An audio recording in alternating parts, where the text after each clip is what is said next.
ఒకరోజు సరస్సులో అందమైన తెల్లని రెక్కలు ఉన్న హంసను చూసి దగ్గరకు వెళ్ళి, అరే బ్రో, ఎంత అందంగా ఉన్నావు, హ్యాపీగా జీవిస్తున్నావు.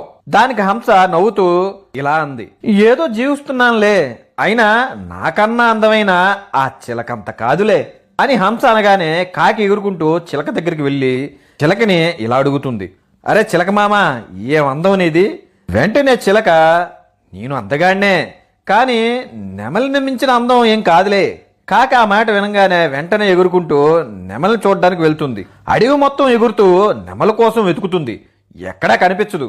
తిరిగి తిరిగి అడవికి చివర ఒక బంగ్లాలో ఉందని తెలుసుకొని హుటాహుటిన అక్కడికి వెళ్తుంది. అక్కడికి వెళ్ళి చూడంగానే నెమలి ఒక పంజరంలో బంధించి ఉంటుంది. అక్కడ జనాలు నెమలితో సెల్ఫీలు తీసుకుంటున్నారు. కాకి ఆశ్చర్యపోతూ దగ్గరికి వెళ్ళి, అరే నువ్వు చాలా ఫేమస్, నువ్వు నీ అందం, అబ్బా ఒక సెలబ్రిటీవి. కాకి అలా అనగానే నెమలి నిట్టూరుస్తూ తల ఉంచుకొని బాధతో, ఏం లాభం, అందంగా ఉన్నాను కాబట్టే నాకు ఈ కష్టాలు.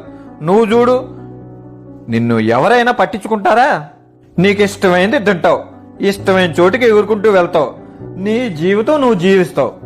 ఆ మాట కాకి తత్వం బోధపడుతుంది. దేవుడు నీకిచ్చిన జీవితాన్ని జీవించకుండా పక్క వాళ్ళ జీవితాలను చూసి ఏడిస్తే నీ జీవితంలో ఉన్న ఆనందాన్ని పోగొట్టుకొని జీవితాంతం ఏడవాల్సి ఉంటుంది. So enjoy each every moment.